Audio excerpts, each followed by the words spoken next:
Hey guys, welcome back once again my YouTube channel where you learn chemistry from basic to advanced.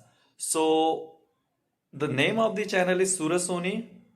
Here in today's session we are going to learn about the analytical error which we are facing during our day-to-day analysis in the laboratory. So in this session we will learn types of error and how to calculate those errors. So let's begin for the today's session.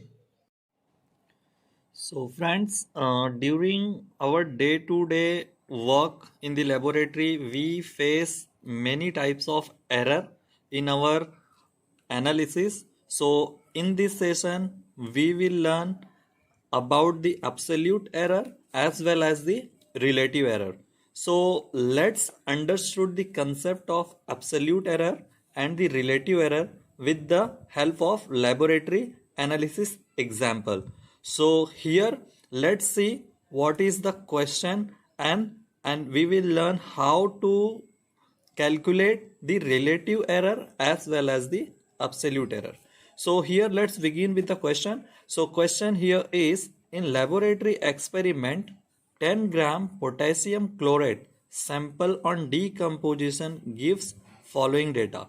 For example, if we are doing analysis, moisture analysis in our laboratory, for if we are performing moisture analysis for the sample potassium chlorate in our laboratory and we have sample weight as 10 gram only.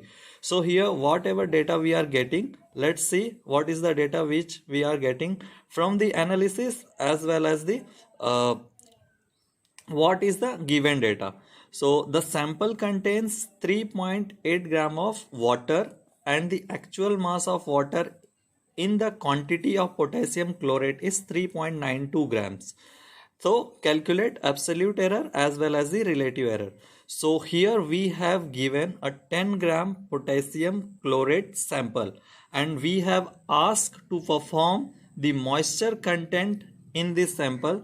Already we have given the level claim of water in potassium chlorate as 3.92 gram, and for after analysis what we have got here is 3.8 gram of water is available in 10 gram of potassium chlorate sample.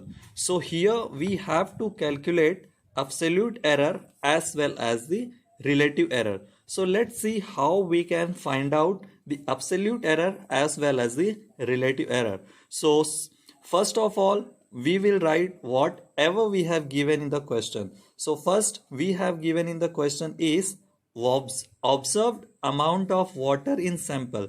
It is first of all we have got this data after the analysis, which is 3.8 gram of water is present in our sample and the actual mass of water in sample is 3.92 gram, which we have given as our label claim. So here we have to find out the absolute error as well as the relative error for this experiment. So let's see how we can find out the absolute error. It's very simple. If you will watch this video till end, you will definitely learn today how to calculate absolute error as well as the relative error. So keep watching till end, you will definitely learn. So absolute error is nothing but observed value minus true value. So here we have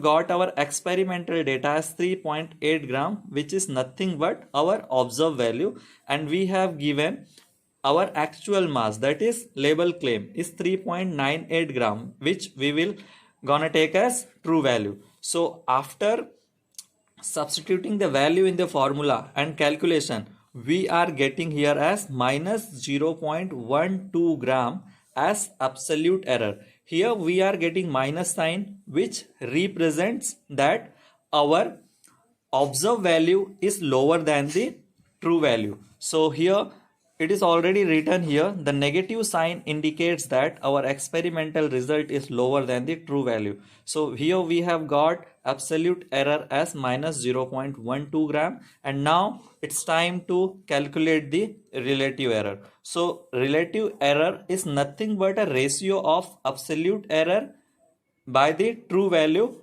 into 100 if we are trying to find out it in percentage. So here we have got our absolute error as minus 0.12 gram. So we will take this value and we will substitute here, and already we have our true value, which is 3.92 gram, which we are saying as label claim. So here we will substitute this value and simply we will multiply with 100. We will get the answer as minus 3.06% as absolute error. So here we have calculated relative error as well as the absolute error of our sample.